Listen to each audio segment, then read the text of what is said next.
ቴዲ አፍሮና ጠቅላይ ሚኒስትር አብይ አህመድን ያፋጠጥ አንድ ነገር እንደተከሰተ ስንቶቻችን እናውቃለን? የተከበሩ ክቡር ጠቅላይ ሚኒስትር ዶክተር አብይ አህመድ ከዛን ጊዜ ጀምሮ ጠቅላይ ሚኒስትር አብይ አህመድ በሱ ላይ ቂም እንደያዙበት ይነገራል። የሞኝ ዘፈን ምርጫ ሲደርስ አታድርጉ፣ ሰላም የለም፣ ኑሮ ውድነት ነው፣ እንትና ጸጉሩ ተመልጧል ይላል። የሚያደናቅፈንን ማንኛውንም ጉቶ ነቅለን እናልፋለን ሲሉ ጠቅላይ ሚኒስትር አብይ አህመድ ተናገሩ። ሊያደናቅፈን የሚችል ማንኛውም እንቅፋት ካለ እንዴትኛውም ጉቶ ነቅለን በመጣል እናልፋለን። ሰላም ጤና ይስጥልን በሰንዶጋችሁልኝ በአዲስ ቪዲዮ ተመልሼ የመጣሁ። እዚህ ቪዲዮ የምንመለከተው ሰሞኑን ብዙዎችን እያነጋገረ የሚገኘው ቴዲ አፍሮ ዘፈንና የጠቅላይ ሚኒስትር ዶክተር አብይ አህመድ ንግግር ነው። እሱን የማስመለከታችሁ የሚሆነው ቴዲ አፍሮ በለቀቀው አልበም በተለይ ደግሞ ዳስታል በሚለው ትራክ ውስጥ መንግስትን ነክቷልን የሚለው ነገር የማስመለከታችሁ ነው የሚሆነው። እንደዚሁም ደግሞ በአንድ ወቅት ጠቅላይ ሚኒስትር ዶክተር አብይ አህመድና አርቲስት ቴዲ አፍሮ ፊት ለፊት ሲገናኙ የተፈጠረው ግጭት ምን ነበር የሚለው ነገር የማስመለከታችሁ ይሆናል። ከዚሁ ጋር ተያይዞ እንግዲህ ብዙዎችን እያነጋገረ የሚገኝ የጠቅላይ ሚኒስትር ዶክተር አብይ አህመድ ንግግር አለ። የሚያደናቅፈንን ማንኛውንም ጉቶ ነቅለን ጥለን እናልፋለን የሚል ነገር ተናግሯልና ምን ለማለት ፈልገው ነው የሚለው ነገር አብረን የምንመለከት ነው የሚሆነው። ሁላችሁም ቪዲዮ ላይክ እና ሼር ማድረጋችሁን እንዳትረሱ። ሰብስክራይብ ለምንድን ነው የማታደርጉት? መጀመሪያ ብዙዎችን እያነጋገረ የሚገኘው የጠቅላዩ ንግግር ከማየታችን በፊት ጠቅላይ ሚኒስትር ዶክተር አብይ አህመድ እና ቴዲ አፍሮ ፊት ለፊት ሲገናኙ ተፈጥሮ የነበረው ግጭት ምን ነበር ለማየት እንሞክር። አንድ ልብ ያልተባለ ጉዳይ እስኪ ላካፍላችሁ። ማዲንጎ አፈወርቅ የሞተ ዕለት ቴዲ አፍሮና ጠቅላይ ሚኒስትር አብይ አህመድን ያፋጠጥ አንድ ነገር እንደተከሰተ ስንቶቻችን እናውቃለን? መስከረም 17 ቀን 2015 ዓ.ም ቴዲም ጠቅላይ ሚኒስትር አብይም በማዲንጎ ሀዘን ላይ ተገኝተው ነበረ። በዚህ ወቅት ታዲያ ጠቅላይ ሚኒስትር አብይ ከቴዲ አፍሮ ጋር የጋራ ፎቶ ለመነሳት ፍላጎት ነበራቸው። ከጠቅላይ ሚኒስትሩ ጋር ቴዲ ፎቶ መነሳት አልፈለገምና ሹልክ እንዳለም ይነገራል። ከዛን ጊዜ ጀምሮ ጠቅላይ ሚኒስትር አብይ አህመድ በሱ ላይ ቂም እንደያዙበት ይነገራል። ቴዲ ይሄ ቀድሞ ገብቶት ነበረ። ከእርሳቸው ጋር ፎቶ ተነስቶ ፎቶ ቢጋራ ምን አይነት ፖለቲካ ሊሰሩበት እንደሚችል ቴዲ ቀድሞ ገብቶታል። ስለዚህ ይህንን ባለማድረጉ ጠቅላይ ሚኒስትር አብይ አህመድ እስካሁን ድረስ ቂም እንደቋጠሩበት ይነገራል። ከዚህ በፊት የሰራቸው ስራዎችም የአንድነት፣ የአብሮነት፣ የሀገር ጉዳይ ዘፈኖችንም ቢሆን አብዛኞቹ መሪዎች አይቀበሏቸውም። ከቀድሞ ጠቅላይ ሚኒስትር ከአቶ መለስ ዜናዊ ጋርም ቴዲ አፍሮ በጎ ግንኙነት እንዳልነበረው የሚታወቅ ነው። እንዲያውም አቶ መለስ ዜናዊ በአንድ ወቅት እንዲህ ብለው ነበር። አዝማሪን ብሔራዊ አጀንዳ ህዝቡ ማድረጉ ብሔራዊ ንቃት እንደሚጎለው ማሳያ ነው ሲሉ ቴዲንም የቴዲ ደጋፊንም ሸንቆጥ ማድረጋቸው የሚታወስ ነው። ቴዲ ግን በራሱ መንገድ ህዝብንና መርህን ተከትሎ የጥበብ ጎዳናውን ገፍቶበታል።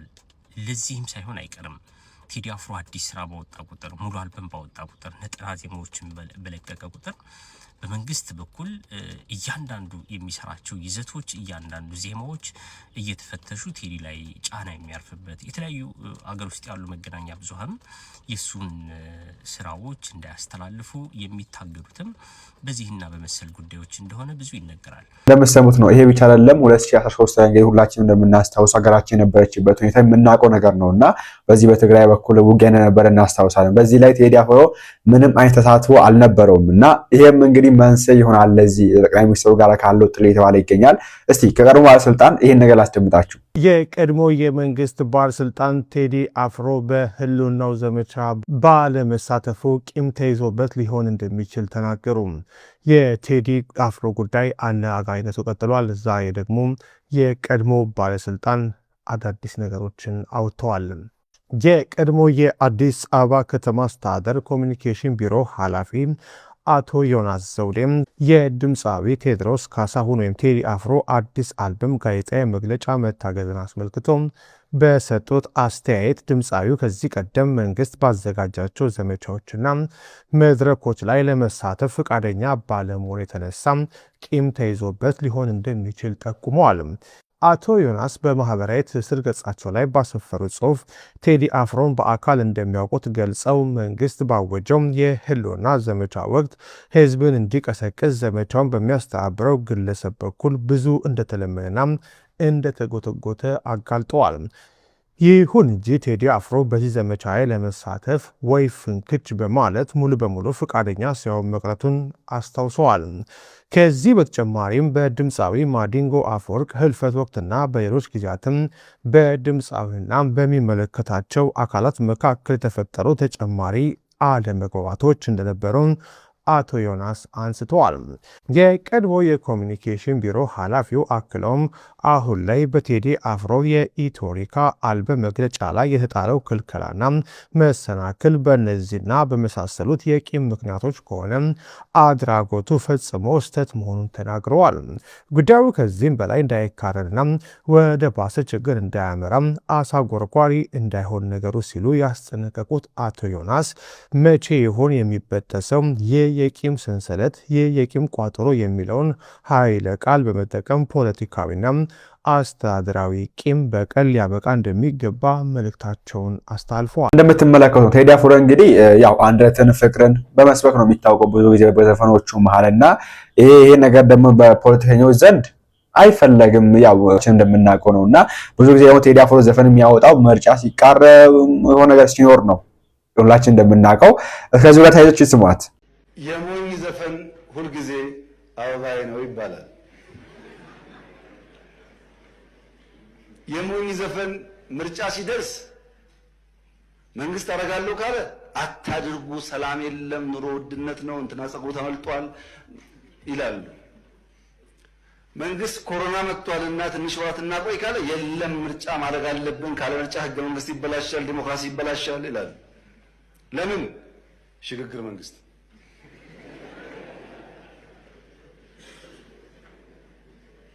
በየትኛው የአፍሪካ ሀገር ውስጥ ምርጫ ሳይደረግ ቀርቶ የሽግግር መንግስት የተፈጠረው? ኤርትራ? የት እናውቃለን? ከየት ተማርነው? ይሄን ምርጫ ተደረገም አልተደረገም ተጎጂው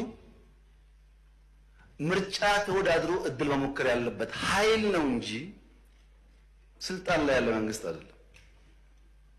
ይሄ መጥፎ ልምምድ ነው።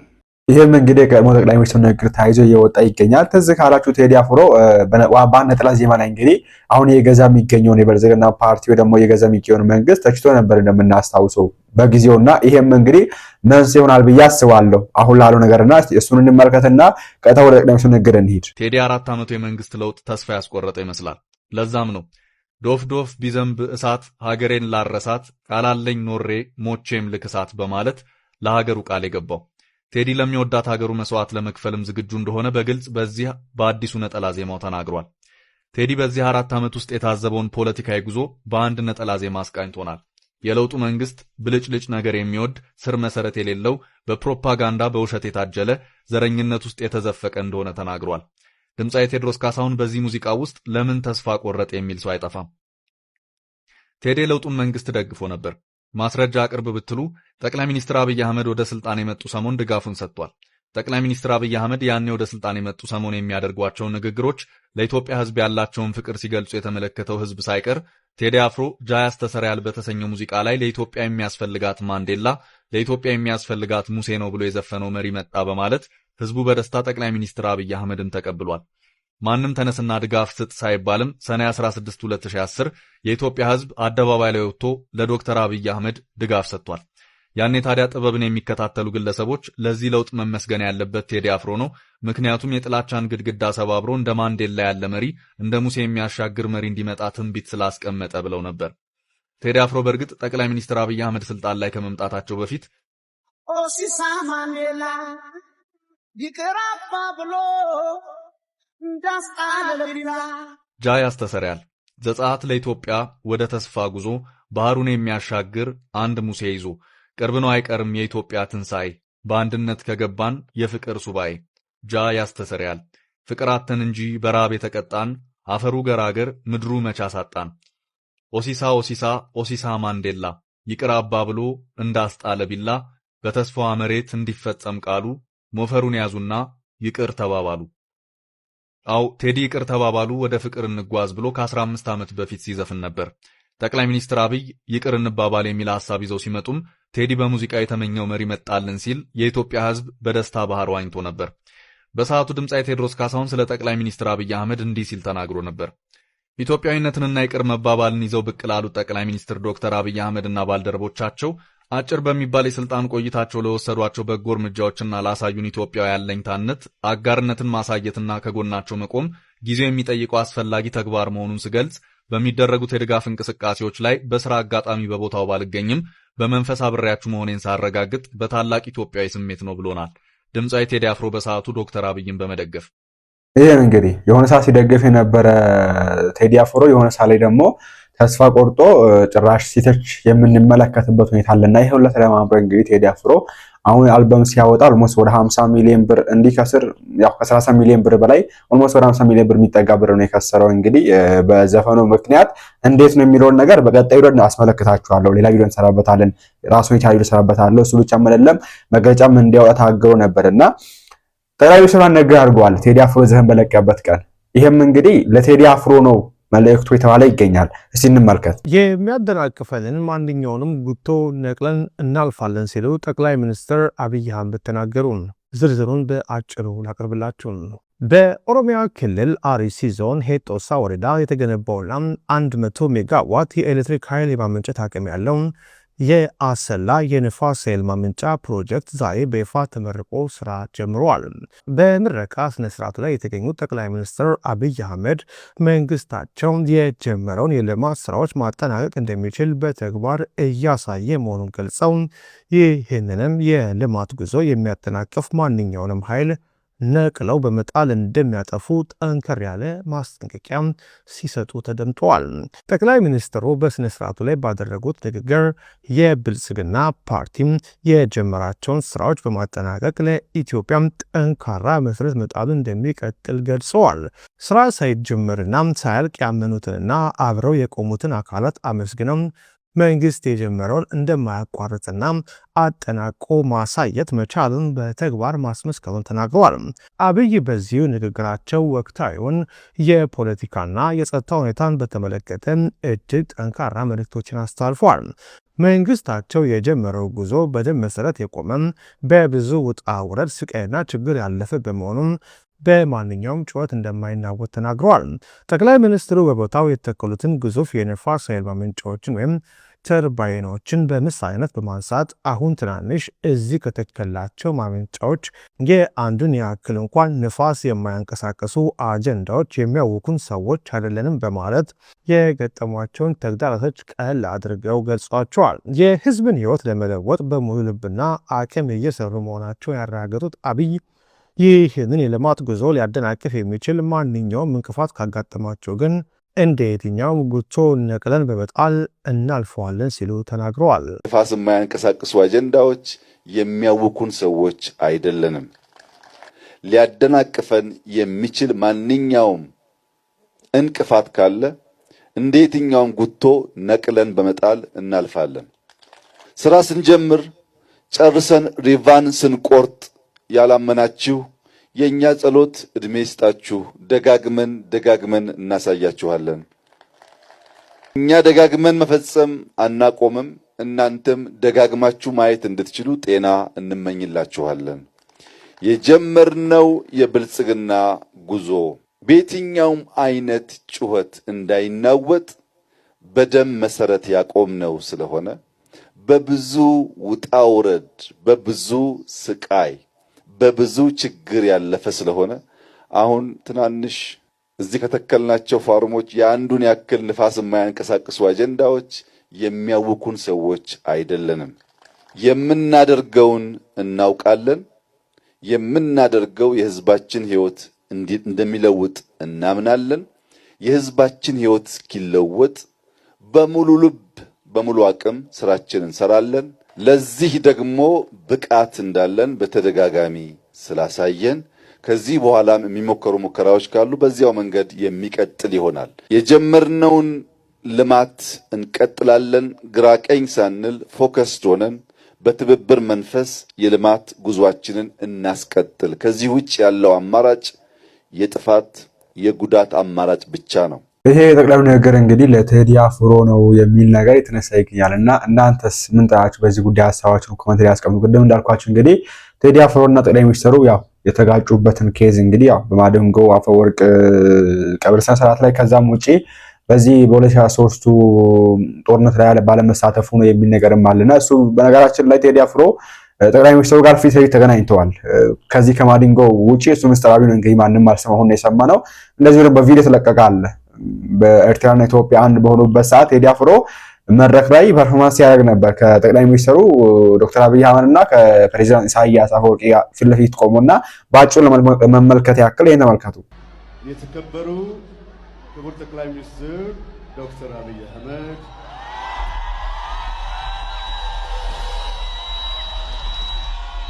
የተከበሩ የኤርትራ ፕሬዝዳንት ኢሳያስ አፈወርቂ፣ የተከበራችሁ የኢትዮጵያ ሕዝብ በሙሉ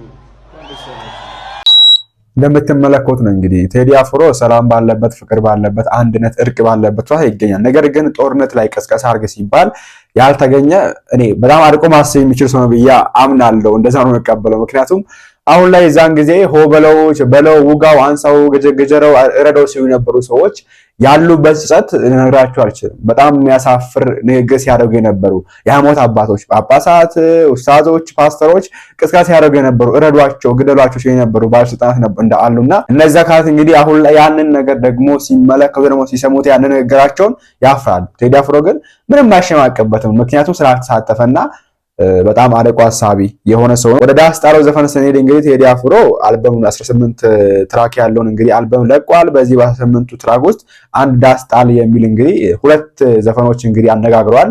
አይ ቲንክ 3 ናቸው መሰለኝ። የመጀመሪያው አለ ጀንበር የሚል፣ ከዛ ደግሞ ጽዮን ሙሽራ የሚል አለ፣ ከዛ ደግሞ ዳስ ጣል የሚል። እነዚህ ሶስቱ ብዙዎችን ያናገሩ ይገኛሉ። ደግሞ ሀገራዊ ፖለቲካዊና ማህበራዊ ነገሮችን በውስጣቸው አጭቆ የያዙ በተለይ ደግሞ ፖለቲካዊ ነገሮችን የሚነኩ ናቸው የሚል ነገር የተነሳ የሚገኘውና ብዙ ጊዜ ቴዲ አፍሮን ዘፈን የሚረዳው ራሱ ቴዲ አፍሮ ነው። ባይዘው እንደዛ ይባላል። እንደው አንድ አባባል አለ፣ አንተ ከተረዳው ምኑን ቅን የሆነ የሚባል ነገር አለና እኛ ብዙዎቻችን አሁን ላይ ተርዳን ይመስላል ቴዲ አፍሮን ዘፈን ትርጉማቸው ምናምን የሰማችሁ ሰዎች ማለት ነው ተርዳችሁ ይመስላችኋል። ነገር ግን አይደለም። ጥሬ ቃሉን ስትሰሙት ኦኬ እነዚህ ለማትፈልጉ ታልፉታላችሁ። ሚስጥሩ ስትመለከቱ ነው ዲፕ ውስጥ ገብታችሁ ስትመለከቱ ግን አንዱ ቃል በራሱ ሙሉ ዘፈን ሊወጣ ይችላል። ቴዲ አፍሮ ዘፈን በዛ ነው የሚታወቀውና ዳስታል በሚለው ዘፈኑ ላይ መንግስትን ነክቷል ወይ ምን ለማለት ፈልጎ ነው ቴዲ አፍሮ እንደዚህ አይነት ዘፈን ያወጣው? ስለ አዲስ አበባስ ምንድነው ያለው የሚለው ነገር አጠራርገን ለማየት እንሞክር። የሐዘን ዳስ፣ የዝምታ ዋጋና የትንሳኤው ሰንደቅ፣ የቴዲ አፍሮ ዳስ ጣል ጥልቅ ማህበረ ፖለቲካዊ ትንታኔ። ታዋቂው የቼክ ደራሲ ሚላን ኩንዴራ የሰው ልጅ ስልጣንን ለመቃወም የሚያደርገው ትግል ማስታወስ እርሳትን ከሚቃወምበት ትግል ጋር አንዱ ነው ይላል። ቴዎድሮስ ካሳሁን ቴዲ አፍሮ በዳስ ጣል አንሳው ስራው ያደረገው ይህንን ነው። የተረሳውን ታሪክ ለማስታወስ የደነዘዘውን ስነልቦና ለመቀስቀስና በፖለቲካ ትርክት የደነቆረውን ጆሮ በእውነት ቃጭን ለማንቃት የተዘጋጀ ዘመን ተሻጋሪ ስራ ነው። ይህ ዘፈን ተራ ዜማና ግጥም ብቻ አይደለም። ይልቁንም የዘመናችንን የኢትዮጵያን ማህበረ ፖለቲካዊ ስብራት፣ የማንነት ቀውስና የዜጎችን ጥልቅ የሐዘን ስሜት አጉልቶ የሚያሳይ የዘመን ማህደር ነው። ዘፈኑ በ3 አበይት ምዕራፎች የተዋቀረ ነው። ሐዘንና ስብራት፣ የዝምታና የክህደት ዋጋ እንዲሁም መነቃቃትና ትንሳኤ። እስኪ እያንዳንዱ ስንኝ ከወቅታዊ የሀገራችን ተጨባጭ ሁኔታ አንጻር በጥልቀት እንመርምረው። አንደኛ፣ የጋራ ስነልቦናዊ ስብራትና የሀገር ሞት ፍልስፍና። ለካ እንዲህ ነው ማለቅ እያሉ ነዶ አገር የሞተበት የት ያለቅሳል ሄዶ።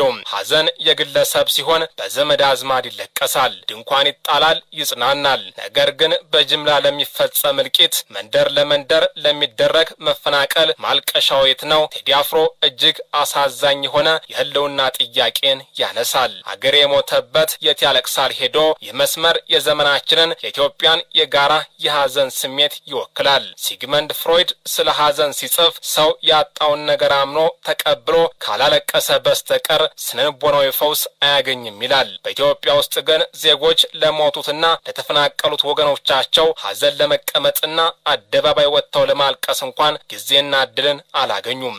አንዱ መርዶ ሳይወጣ ሌላኛው መርዶ ስለሚተካ ዜጋው በውስጡ እያለ ይነዳል። የሀገር ሞት ማለት ተቋማት ሲፈርሱ፣ ሰብአዊነት ሲያበቃና ህይወት ርካሽ ሲሆን የሚፈጠረው አጠቃላይ የማህበረሰብ ውድቀት ነው።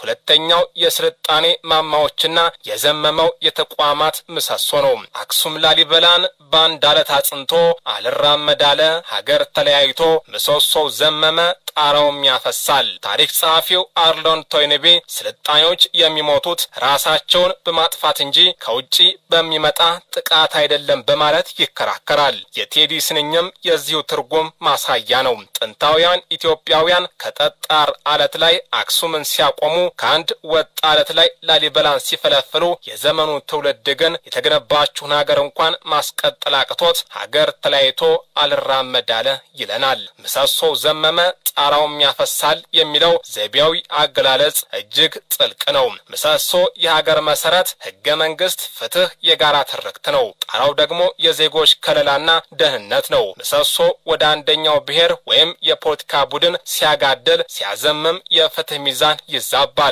ጣራው ሲያፈስ ደግሞ ዜጎች በሀገራቸው ላይ በሰላም የመኖር ዋስትናን ያጣሉ። ሶስተኛው ባይተዋርነት በገዛ ሀገር የዘመናችን የዜግነት ቀውስ ነው። ባሳደገኝ ቀዬ ባደኩበት መንደር ባይተዋር ሰው ሆኜ እንደየለው ሀገር። የአውሮፓውያን የቀኝ ግዛት ትልቁ ወንጀል ሰውን በገዛ ሀገሩ ባዳ ማድረጉ ነበር። አፍሪካዊ ፈላስፋ ፍራንዝ ፋኖን ሀገሬው በገዛ መሬቱ ላይ ሲገለል የሚሰማውን ጥልቅ የስነልቦና ቀውስ ጽፎበታል። ቴዲ አፍሮ ግን ይህንን ቀኝ ግዛታዊ ቁስል የዛሬውን የኢትዮጵያ የውስጥ ፖለቲካ ነጸብራቅ አድርጎ ያመጣዋል። በዘመናችን የኔ ክልል የኔ መንደር በሚለው ጽንፈኛ የብሔር ፖለቲካ ምክንያት ትውልዶች በኖሩበት ባደጉበትና ግብር በከፈሉበት ምድር ላይ መጤ ተብለው ሲፈናቀሉ ዜጋው እንደሌላው ሀገር ባይተዋር ይሆናል። ይስንኝ በውስጥ መፈናቀል በድንኳን ውስጥ ለሚሰቃዩ በሚሊዮን ለሚቆጠሩ ኢትዮጵያውያን የተዘመረ ሕያው ሙሾ ነው። አራተኛው የክህደት ፖለቲካና የአባይ እንቆቅልሽ። አባይ ለዘዴው ባፍ ይቀድማል፣ አምኖ መከዳት እንዴት ያማል፣ ወርቅ ያበደረ ደርሶት አለት እንዴት ይቻላል ዝም ማለት። በዚህ ስንኝ ውስጥ ሁለት ታላላቅ ፖለቲካዊና ማህበራዊ ክህደቶችም ተነስተዋል። የመጀመሪያው አባይ ነው። አባይ ለዘመናት የኢትዮጵያን አፈር ወርቅ እየጠረገ ለጎረቤት ሀገራት ሲያበድር ሲያረካ የኖረ ሲሆን ለኢትዮጵያ ግን አለት ድርቅና ረሃብ ብቻ ትቶለት ሲያልፍ ነበረ። ነገር ግን ዘፋኙ ይህንን የተፈጥሮ ክስተት ወደ አሁኑ ፖለቲካዊ ክህደት ያመጣዋል። በአንድ ወቅት ወርቅ ያበደረ ሕይወቱን፣ ፍቅሩን፣ እምነቱን የሰጠ ህዝብ ዛሬ ላይ ከመሪዎቹ ከፖለቲካ ሊቃኑና ከወንድሞቹ አለት፣ ጥይት፣ መፈናቀል፣ ጥላቻ ሲመለስለት እንዴት ይቻላል ዝም ማለት በማለት የህዝብን ትዕግስት ማለቅን ይተነበያል። አምስተኛው መሃልና ዳር የተጠለፈው አዲስ አበባ።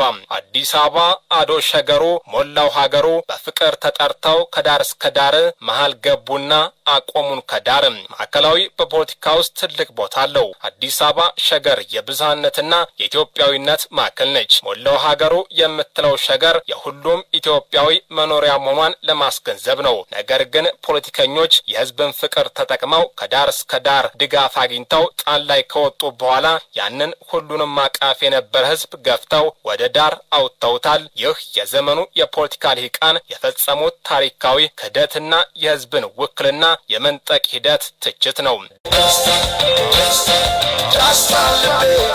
ስድስተኛው የዝምታ አደጋና የ12ቱ በጎች እልቂት። የኢትዮጵያ አርበኞች እናናብስቱ ሲረገጥ ባንዲራው ገና ሆሞቱ ዝምታ ለበግም አልበጃት 12 ሆና አንድ ነብር ፈጃት። ይህ የዘፈኑ እጅግ በጣም ጥልቁና ፍልስፍናዊ ክፍል ነው። ቴዲ አፍሮ እዚህ ጋር አንድ እጅግ ጠንካራና አስደንጋጭ ምሳሌን ይጠቀማል። ዝምታ ለበግም አበጀቻት 12 ሆና አንድ ነብር ፈጃት። ይህ የዘመናችንን ዝምተኛ አብላጫ ቁልጫ አድርጎ የሚያሳይ የፖለቲካ ትንታኔ ነው።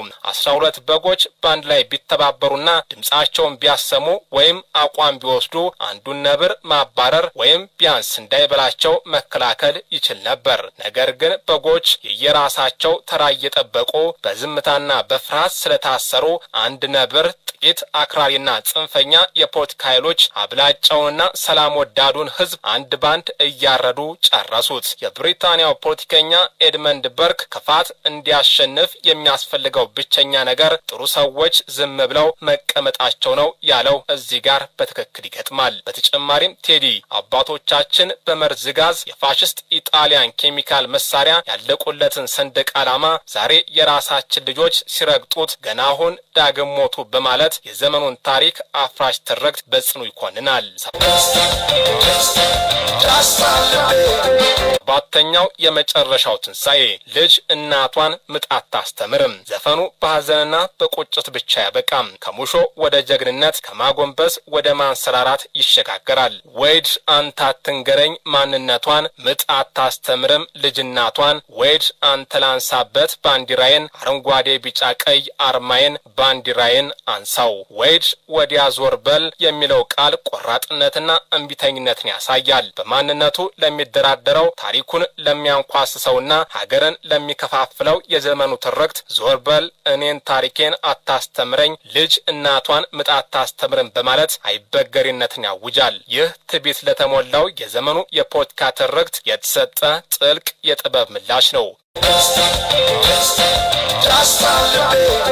በመጨረሻም አንሳው የሚለው ጥሪ ይመጣል። ይህ ጥሪ የጨርቅ ማንሳት ጉዳይ አይደለም። የተጣለው ሰብአዊነትን አንሳው፣ የዘመመውን ፍትህ ምሰሶ አንሳው፣ የወደቀው ኢትዮጵያዊነትን አንሳው፣ የተረገጠውን የአርበኞች አደራ አንሳው። ዳስጣል አንሳው ተራ የሙዚቃ አልበም ትራክ አይደለም። የኢትዮጵያ የፖለቲካ ታሪክ፣ የስነልቦና ቀውስና የማህበረሰብ ዝምታ በጥልቀት የመረመረ ኦዲዮ መጽሐፍ ነው። ቴዲ አፍሮ ዜጎች ከሀዘን ድንኳን ዳስ ወጥተው ዝምታቸውን ሰብረው አብሮነታቸውና ሀገራዊ ክብራቸውን ሰንደቃቸውን ወደ ላይ እንዲያነሱ አንሳው ያደረገው ጥሪ በኢትዮጵያ የጥበብ ታሪክ ውስጥ ደማቅ አሻራ ሆኖ የሚታለፍ ነው። ታላቁ ኔልሰን ማንዴላ ነጻ መሆን ማለት ሰንሰለትን አውልቆ መጣል ብቻ ሳይሆን የሌሎችን ነጻነት በሚያከብርና በሚያጎለብት መንገድ መኖር ነው እንዳለው ቴዲም የቆሰለችውን ሀገር ከዘር ፖለቲካ ሰንሰለት አውጥተን ወደ ላቀውና ሁሉንም ወደሚያቅፈው ኢትዮጵያዊነት ሰንደቅ እንድናነሳት ምጥ የተሞላበትን ጥሪ አቅርቧል። ይሄ ነው እንግዲህ እናንተስ እንዴት አያስቀድም እንዳልኳችሁ ቴዲ አፍሮን አብዛኛው ዘፈን የሚረዳው ራሱ ቴዲ አፍሮ ነው። እዚህ ጋር አሁን አስመልክቻችሁ በቃ ሙሉ ዘፈኑን ተረድተነዋል። ትርጉም ይሄ አይደለም። ኦኬ ይሄ በጥቂቱ የተረዳውን ያክል ነው ወንድማችን የሚዘግበው እና ሌሎች በተለየ መንገድ መመለከታልና ብዙ ነገሮች በውስጡ አጭቆ ያዘ። አንዱ ቃል በራሱ አንድ ዘፈን ሙሉ አንድ አልበም ሊሆን የሚችልበት ሁኔታ አለና ብቻ በጣም የሚያስገርም ይሄ ጸጋ ነው መሰለኝ። አይ ቲንክ እስቲ እናንተ በዚህ ዘፈን ላይ እናንተስ ምን ተረዳችሁ? የምንወጋ ያሳችሁ ኮሜንት ላይ ያስቀምጡ። ቴዲ አፍሮ እንግዲህ መንካት ያለበትን ማህበራዊ፣ ሰብአዊ እንደዚሁም ደግሞ ማህበራዊ ሀገራዊና ፖለቲካዊ ነገሮችን ነካክቶ ለሀገር እንግዲህ ትልቅ ነገር አበርክቷል። አሁን ላይ የሃይማኖት አባቶች የተለያዩ የሚመለከታቸው ከዝም ባሉበት ሰዓት አንድ ዘፋኝ እንግዲህ በዚህ መንገድ ድምጽ መሆኑ ያለውን ችግር እንዳለው ቬስ ሁሉም ራሱ መንግስትም ያናል ብዬ አስባለሁ። ኦኬ ችግሩ መፍትሄ የሚመጣ ካለ የለም እንጂ ሀገራችን ላይ ችግር እንዳለ ግልጽ ነው። ይሄ ማንም የማይከደው ሀቅ ነው። የተለያየ ችግር አለ በተለያየ ቦታ ሚዲያ ላይ መውጣት አይጠበቅብንም። ሁላችንም በየራሳችን ቤታችን መንደራችን ማየት በቂ ነው ችግር እንዳለ ማወቅ ያክልና በዚህ መንገድ እንግዲህ ግልጽ አድርጎ ለዓለም ወደ ደግሞ ለሀገር ለሚመለከታቸው አካላት ማሰማቱ በጣም ደስ የሚል ነውና እኔ በዚህ አጋጣሚ ታንኪዩ ማለት ፈልጋለሁ። ኦኬ ማድረግ ያለባቸው አካላት ዝም ያሉት ነገር ሳያረካ ማለት ፈልጋለሁ። እናንተም እንግዲህ በዚህ ጉዳይ ሀሳባችሁን አስቀምጡበት። ቀጣይ ላይ እንግዲህ ስለ ቴዲ አፍሮ የተለያዩ ነገሮችን ይዤላችሁ የምቀርቡ ነው የሚሆነው። ላይክ እና ሼር ማድረጋችሁ እንዳትረሱ። በቀጣይ እንመለሳለን። ቸር ቆዩልኝ።